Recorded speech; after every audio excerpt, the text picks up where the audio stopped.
अति पावन, मधुर सरस अरु अति मन भावन।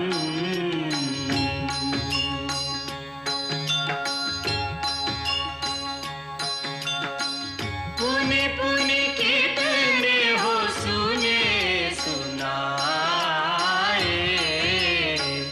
ये की प्यास बुझत न बुझाए।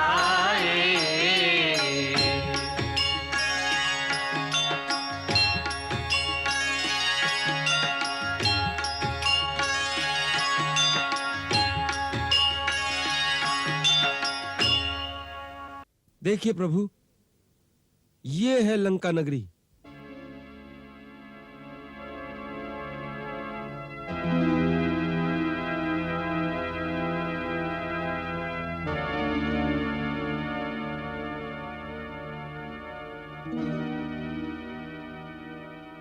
विश्वकर्मा रचित, कुबेर द्वारा सुसज्जित, सुवर्ण जटित लंकापुरी।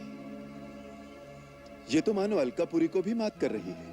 भैया, हनुमान जी तो कहते थे उन्होंने सारी लंका को जलाकर राख कर दिया था, परंतु यहाँ तो उसके कोई चिन्ह दिखाई नहीं देते। बड़े विस्मय की बात है। वीर लक्ष्मण, हनुमान ने ठीक ही कहा था, परंतु रावण ने इसका पुनर्निर्माण कर लिया है। अभी हनुमान जी को आए कुछ ही दिन तो हुए हैं, इतनी जल्दी पुनः निर्माण कर लिया? नहीं, यह असंभव है। ये माया नगरी है, यहाँ सब कुछ संभव है। मैं दानव रावण के ससुर हैं और विश्वकर्मा में रावण की आज्ञा का उल्लंघन करने का साहस नहीं। रावण की आज्ञा से दोनों ने मिलकर इसे 2 ही दिन में फिर से रच दिया है। हमें फिर से ये दुर्गबंदी तोड़नी होगी। अद्वितीय है सागर के बीच बसा ये प्रदेश, परंतु देश के राजा की दुर्गति कर देगी इतने सुंदर देश की। मैंने अपने चारों मंत्री अनल, पनस, संपाति और प्रमति को माया से पक्षी रूप धारण करके नगरी में भेजा था। हमारी हर एक तैयारी की रत्ती रत्ती सूचना उसके गुप्तचर उसे दे रहे हैं। सिंधु पार आने का समाचार पाते ही उसने सतर्क होकर मोर्चाबंदी शुरू कर दी। वो लंका का पूर्व द्वार है और वही लंका का प्रमुख प्रवेश द्वार भी है।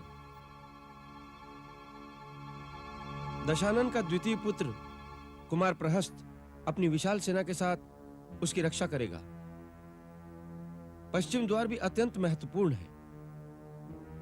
यहां से सेना संचालन का भार संभाला है स्वयं इंद्रजीत ने, जो युवराज होने के साथ लंका का सर्वोच्च सेनापति भी है। उसके शौर्य की चर्चा चारों दिशाओं में, धरती, आकाश, पाताल तीनों लोकों में है। मेघ जैसे भीषण नाद से धरती को कंपायमान करने वाले मेघनाद ने जब इंद्र को अपने प्रचंड पराक्रम से परास्त करके बंदी बना लिया था, तब प्रसन्न होकर उसके पिता ने उसे इंद्रजीत की उपाधि से अलंकृत कर दिया। तब से मेघनाद इंद्रजीत कहलाने लगा। दक्षिण द्वार देख रहे हैं प्रभु, इस स्थान का भी बड़ा महत्व है। यहाँ भूगर्भ में रावण का अक्षय शस्त्र भंडार और अपार कोष सुरक्षित रहता है। वहां से प्रचंड मायावी महापार्श्व अपनी मायावी सेना के साथ दिन रात पहरा देते रहते हैं। उत्तर में वो गगनचुंबी गोपुरम दिखाई दे रहा है। वैसे वहां पर लंका के प्रमुख सेनापति नियुक्त रहते हैं, परंतु दशानन रावण भी स्वयं वहां से चारों दिशाओं का अवलोकन करता है, लंका की गतिविधि पर नजर रखता है।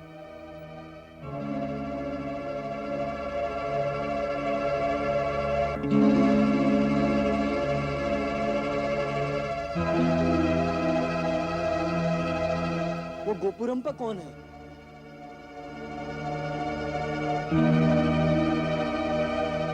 ओ, स्वयं लंकाधिपति रावण। रावण? रावण?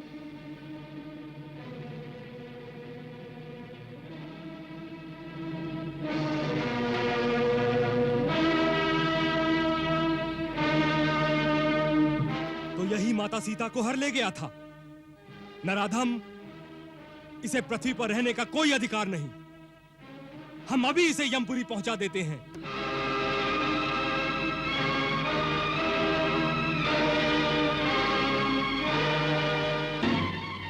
रावण!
सुग्रीव मित्र, ये कैसी नादानी, कैसा बचपना।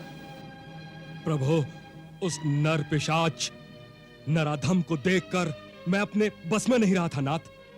साहस की साकार मूर्ति वीरवर, तुम्हारे इस असामायिक साहस ने हम सबको चिंता में डाल दिया।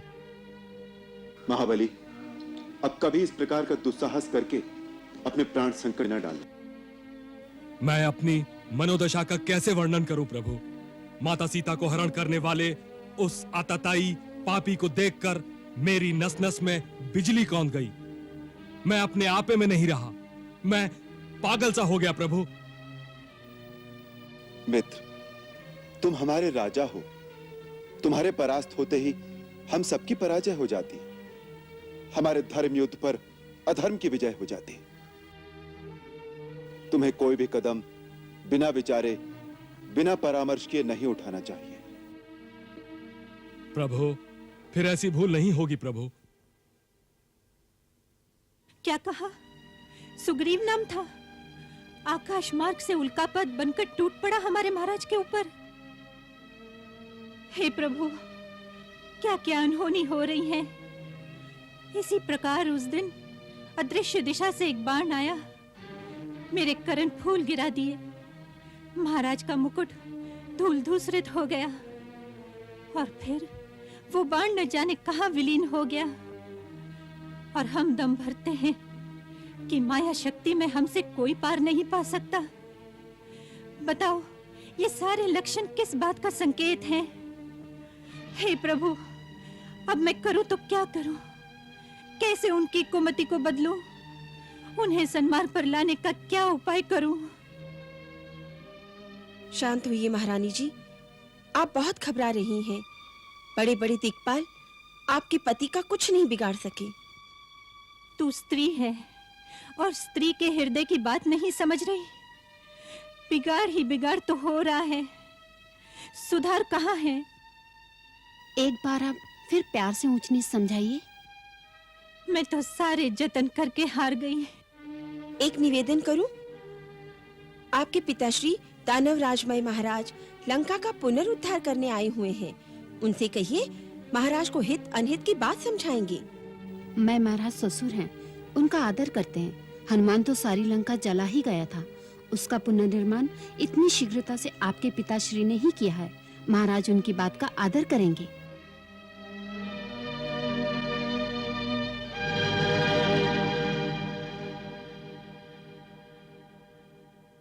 ठीक है, मैं पिताजी का भी आश्रय लूंगी।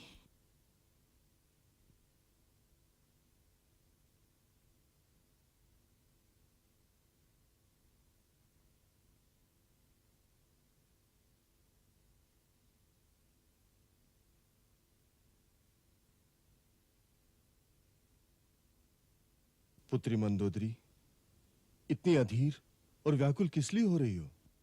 पिताजी, सब कुछ जानकर भी अनजान बन रहे हैं आप। एक स्त्री के कारण सर्वनाश की घड़ी आ गई है। बेटी, इसमें उस स्त्री का कोई दोष नहीं। हाँ, दोष उसका नहीं, खोट तो मेरे भाग्य का है, दोष तो मेरे स्वामी का है। परंतु उन्हें अनीति के राह पर चलने से क्या आप रोक नहीं सकेंगे?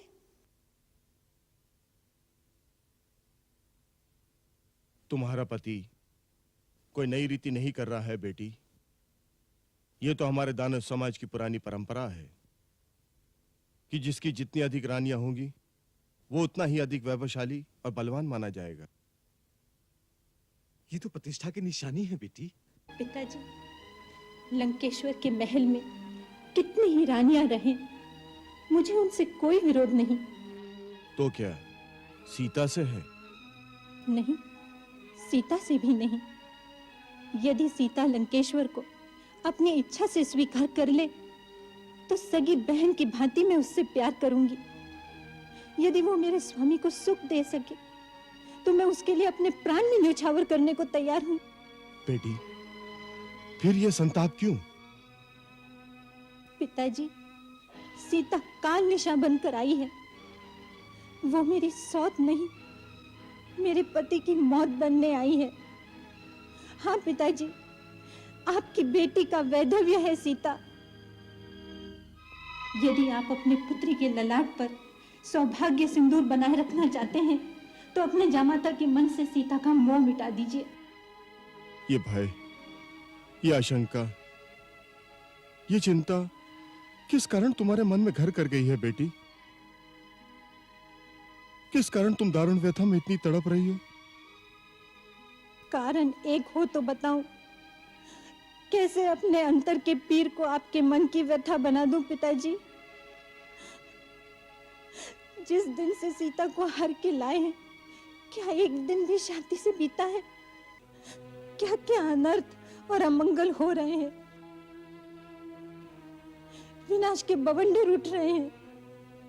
एक भूचाल सारी लंका को निगलने दिन प्रतिदिन आगे बढ़ा आ रहा है।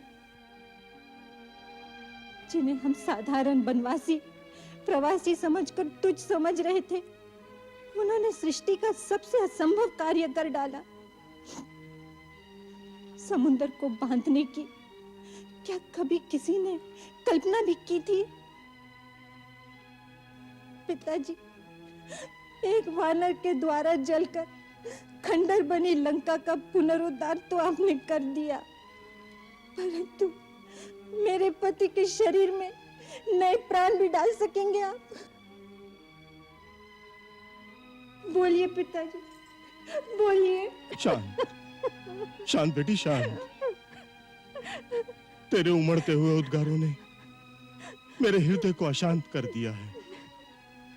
बेटी, मैं प्रयत्न करूंगा कि तेरे पति को सन्मार्ग पर ला सकूं, उसकी हट को मिटा सकूं। अब युद्ध अनिवार्य है, इसलिए शासन के सारे कार्य आज से युद्ध नीति के अनुसार निर्धारित किए जाएं। आमोद प्रमोद, ऐश्वर्य के प्रसाधन आज से समाप्त किए जाते हैं। इस आदेश का तत्काल पालन हो। युद्ध की मंत्रणा के समय साधारण सभासदों की राज्यसभा में उपस्थिति आवश्यक नहीं है। आप सब जा सकते हैं। वो लोग नगर के विभिन्न भागों में जाकर नागरिक सुरक्षा दल का संगठन करें। नहीं, नागरिक सुरक्षा दल की योजना का अर्थ प्रजाजन ये लेंगे कि हमारी सेना कदाचित उनकी रक्षा नहीं कर पाएगी, इसलिए वो अपनी अपनी सुरक्षा का प्रबंध स्वयं करें।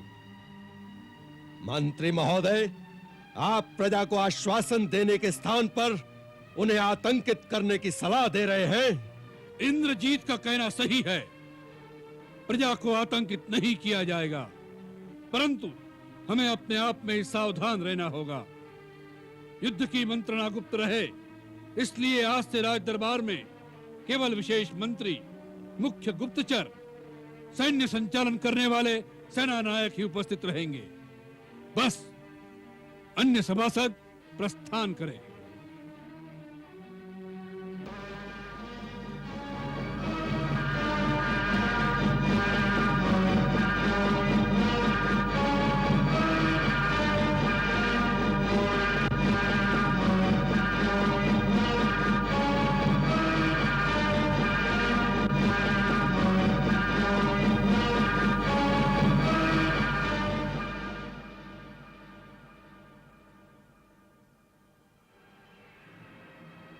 लंका के मंत्रीगण, सेना के पदाधिकारी नायकगण, युवराज इंद्रजीत, सेनाध्यक्ष प्रहस्त, आप सबको विदित ही है कि आर्याव्रत से आया एक दुराग्रही, दुस्साहसी मानव कुछ भालू वानरों को साथ लेकर लंका पर चढ़ाई करने का सपना देख रहा है। अब युद्ध अनिवार्य हो गया है। लंकेश, युद्ध को हमारी लंका के द्वार तक लाने का दायित्व क्या केवल उस मानव पर ही है? क्या हम इस बात पर विचार नहीं कर सकते कि यदि सीता को लौटाने से युद्ध रुक सकता है तो क्यों ना उसे लौटा दिया जाए। जो युद्ध का वास्तविक कारण है, हमें उस कारण पर भी विचार करना चाहिए महाराज। कारण पर नहीं, केवल निवारण पर ही विचार किया जाएगा। किस प्रकार अपनी धरती पर आए दुस्साहसी तुच्छ नर वानर की संगठित शक्ति को हमारी सीमा लांघने का दंड देकर फिर सागर के पार खदेड़ दिया जाए, केवल इसी बात की योजना बनानी होगी बस। लंकेश की आलोचना अपराध मानी जाएगी।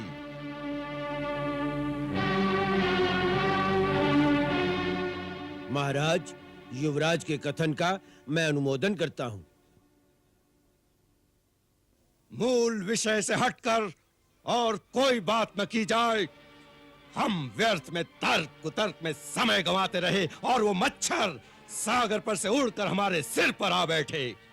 हमें ऐसी नीति को अपनाना चाहिए जिससे कि वो रेंगते हुए सपोलों के फन यहीं कुचल दिए जाए। तुमने सेनाध्यक्ष के पद के अनुकूल ही बात कही है। हमें सावधान रहना है, परंतु प्रथम प्रहार भी नहीं करना है। क्षमा महाराज, इसी नीति का मैं सदा विरोध करता रहा हूं। इसी नीति का परिणाम है कि आज चींटियों के पर निकल आए हैं। पर निकलना ही चींटियों के प्राण निकलने का संकेत है। महाराज, चींटियों को मसलने की आज्ञा प्रदान करें। उसका समय भी आ रहा है, परंतु अभी हमें अपनी व्यूह रचना के अनुसार परकोटे के अंदर ही रहना चाहिए। जिस प्रकार अभिमंत्रित कवच के अंदर शरीर सुरक्षित रहता है, किसी अस्त्र शस्त्र का प्रभाव उस पर नहीं होता, हम भी अपने विराट विशाल अभेद्य दुर्ग के अंदर सुरक्षित परंतु सावधानी से सैन्य संचालन करते हुए सतर्कता से उनकी गतिविधियों को कीद दृष्टि से परखते रहेंगे। परंतु वो चुप तो नहीं बैठे रहेंगे। वो आक्रमण करके लंका के द्वार तोड़कर अंदर आने का प्रयत्न करेंगे। प्रयत्न करेंगे परंतु सफल नहीं होंगे, क्योंकि लंका के परकोटे पार करके देवता तक भी अंदर प्रवेश नहीं कर सके। हाँ, हमारे सुदृढ़ परकोटे से सर पटक पटक कर धीरे धीरे थक अवश्य जाएंगे। वही समय होगा एक थके हुए शत्रु पर टूट पड़ने का। तब उन्हें मिटा देना हमारे लिए सरल हो जाएगा। महाराज, मेरे दूतों का समाचार है कि उन्होंने अद्भुत गरुड़ व्यूह की रचना की है जो अभेद्य है। शुक, तू उनसे प्रभावित होकर आया है। अरे, वेदन करने का प्रश्न ही कहां है। गरुड़ व्यूह रचे या शकट अथवा चक्र व्यूह के साथ मोर्चाबंदी करें, हमारा ध्येय तो उनको उनके बनाए हुए व्यूह में ही नष्ट कर देना है। व्यूह बनाकर भी जिस विकट व्यूह में वे फंस गए हैं उसका अनुमान क्यों नहीं लगाते। पीछे अथाह समुद्र, सामने लंका दुर्ग की अभेद्य प्राचीरें, उसके बीच सूखे रण प्रदेश। रसद के बिना सेना कब तक टक्कर ले सकेगी। हाँ, महाराज की सूझ बहुत गहरी है। शत्रु अपनी ही शक्ति नष्ट करके अपने ही व्यूह में तड़फड़ा कर दम तोड़ देगा। फिर भी शत्रु शत्रु है। हर प्रकार की स्थिति का सामना करने के लिए सतर्क रहना चाहिए। इसलिए अपनी आंतरिक सुरक्षा और सम्रांगण में जाने की स्थिति आने पर उससे निपट लेने की पूरी योजना हमें अभी से बना लेनी चाहिए। सर्वोच्च सेनाध्यक्ष का पद युवराज इंद्रजीत ही संभाले रहेंगे। समस्त युद्धों का कीर्तिमान है कि इंद्रजीत ने जिन युद्धों का संचालन किया है, हमारी सदा जय ही हुई है।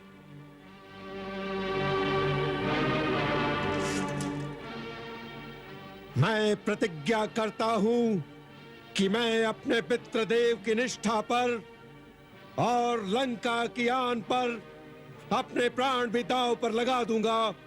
इस सर्वोच्च पद की प्रतिष्ठा पर अपने जीते जी आंच नहीं आने दूंगा। वीर इंद्रजीत, तीनों लोकों में लंका का बोलबाला और असुरों का दबदबा तुम्हारे ही बल से है। मेघनाद, तुम ही रावण के उन्नत ललाट पर मुकुट बनकर शोभित हो। पुत्र, तुम्हारे बिना हम अधूरे हैं। वत्स, तुम्हारे अधीन लंका दुर्ग के चारों द्वारों पर सेनापति योद्धाओं की नियुक्ति कर दी जाए। वह अपने सैन्य बल के साथ वहां जाकर डट जाएं। महाराज की हर आज्ञा का पालन किया जाएगा। सर्वोच्च सेनाध्यक्ष के पद पर रहते हुए भी पश्चिम द्वार पर अपने सेनाध्यक्षों और सैन्य बल के साथ तुम स्वयं रहो। पश्चिम द्वार अत्यंत महत्वपूर्ण है। ऐसा ही होगा महाराज। हमारा पूर्व प्रकोट जो लंका का प्रमुख प्रवेश द्वार भी है, वहां पर राजकुमार प्रहस्त अपने अधीन सेना को लेकर डट जाए।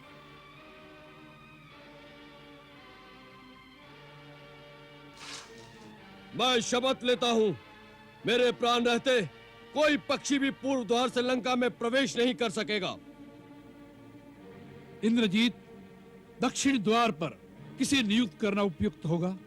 मेरे विचार से सेना नायक महापाश के अधीन वीर उपाश जैसे कुशल नायक गुप्तचर शार्दूल उस और सजग रहकर शत्रु की गतिविधि का निरीक्षण करते हुए आपको सूचना देते रहेंगे। हम राजकुमार इंद्रजीत से सहमत हैं। मुझे सेवा का अवसर देकर आपने इस दास का गौरव बढ़ा दिया है महाराज।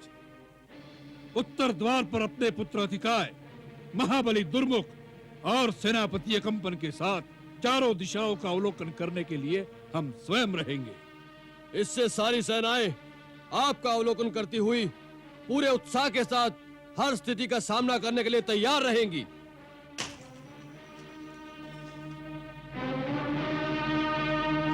इंद्रजीत, इसी क्षण इस योजना के अनुसार सेनाएं अपने अपने मोर्चे पर पहुंच जाएं। ऐसा ही होगा महाराज।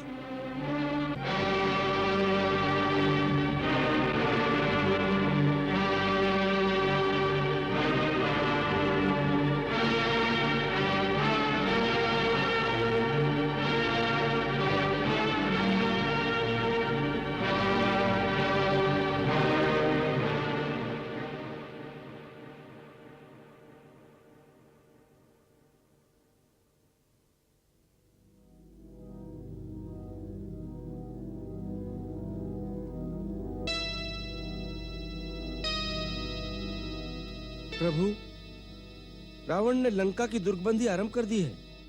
अच्छा? जी, मेरे चारों मंत्री अनल, पनस, संपाति और प्रमति पक्षी बनकर शत्रु सेना का निरीक्षण करने लंका में गए थे। उन्होंने ये समाचार दिया है कि आज महाराज सुग्रीव के साथ रावण का जो मल्ल युद्ध हुआ, उसके तुरंत पश्चात उसने राजमहल में अपने मंत्रियों की एक सभा बुलाई, जिसमें इस बात की चर्चा हुई कि आगे क्या किया जाए। उस सभा में उसके नाना माल्यवान ने आपका विरोध त्याग कर आपसे संधि कर लेने की सलाह दी, परंतु रावण को उनकी बात नहीं सुहाई और रावण ने लंका की दुर्गबंदी करने का आदेश दे दिया है। पधारिए।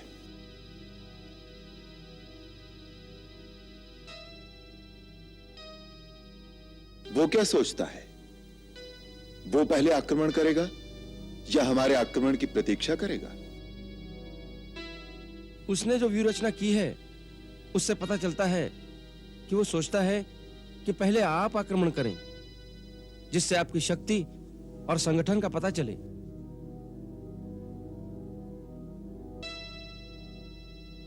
उसकी व्यूह रचना कैसी है?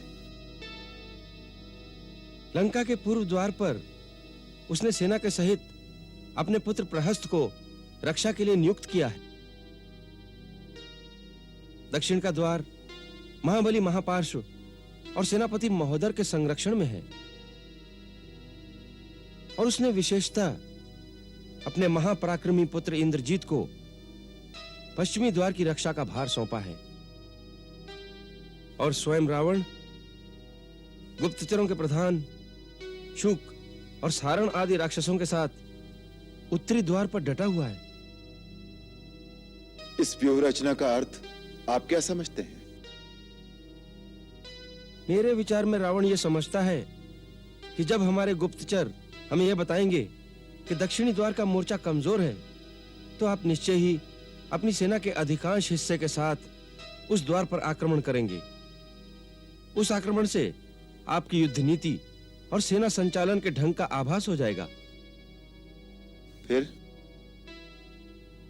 यह भी हो सकता है कि यदि आपने सारी शक्ति उसी द्वार पर लगा दी तो दूसरा मोर्चा कमजोर हो जाएगा। उस अवस्था में संभव है कि इंद्रजीत अपना पश्चिमी द्वार खोलकर बाहर निकले और दक्षिणी द्वार पर जूझती हुई आपकी सेना पर पीछे से आक्रमण कर दे। फिर महापार्श्व अपना द्वार खोल दे। उन दोनों के बीच फंसकर आपकी सेना का विध्वंस हो सकता है। परंतु यदि हमारा आक्रमण इतना तीव्र और वेगवान हो कि पहले ही धावे में उनके दक्षिण द्वार को तोड़कर आगे बढ़ जाएं, तो क्या नगर पर हमारा अधिकार हो सकता है? नहीं। क्यों? क्योंकि नगर के ठीक मध्य भाग में रावण का एक प्रमुख सेनापति विरूपाक्ष अस्त्र शस्त्रों से सुसज्जित एक विशाल सेना के साथ ऐसे ही अवसर की प्रतीक्षा में खड़ा है।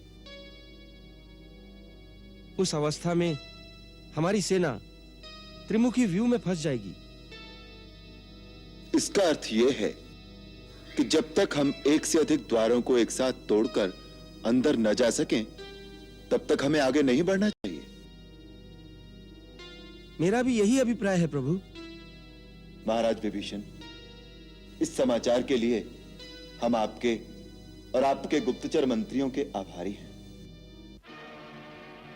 हमारी आज्ञा है कि सूर्योदय होते ही पालिपुत्र अंगद बहुत सी सेना सहित दक्षिण द्वार पर महापार्श्व और महोदर का दमन करें।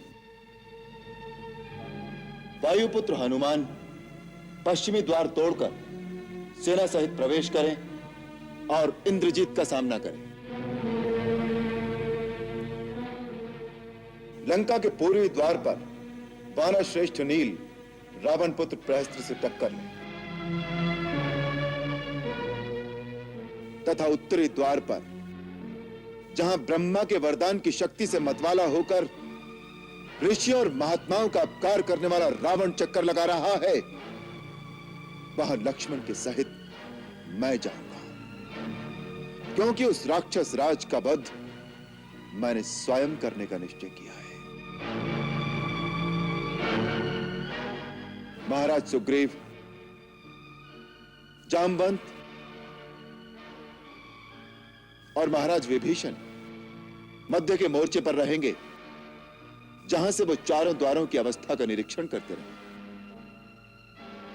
इनके साथ सेना की एक विशेष टुकड़ी रहेगी जो युद्ध में लड़ते हुए सेनानियों की हर प्रकार से सहायता कर सके।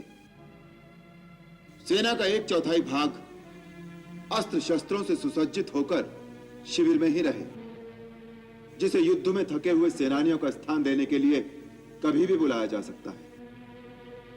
सेना का वो भाग केवल लक्ष्मण की आज्ञा का ही पालन करेगा। यह याद रखना कि हमारा यह युद्ध मायावी राक्षसों के साथ है, इसलिए इस युद्ध में मैं, लक्ष्मण, विभीषण और उनके 4 मंत्री केवल यह 7 ही मनुष्य रूप में रहेंगे और कोई भी वानर मनुष्य रूप न धरे। इस युद्ध में यही वानरी सेना का चिन्ह रहेगा, जिससे स्वजनों के परिचय में कठिनाई ना हो। लक्ष्मण जी, महाराज सुग्रीव प्रभु, हनुमान प्रभु, आप लोग सारे शिविरों में जाकर मेरी आज्ञा के अनुसार व्यूह रचना का प्रबंध करें। सूर्य निकलते ही हमारी सेनाएं अपने अपने स्थान पर स्थित हो जाएं। जो आज्ञा प्रभु।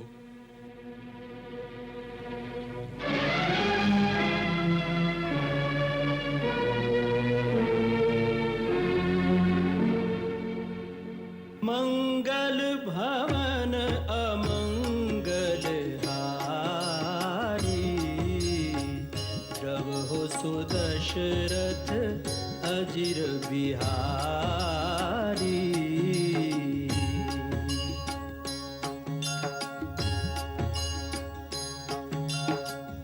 सीताराम चरित अति पावन, मधुर सरस अरु अति मन भावन।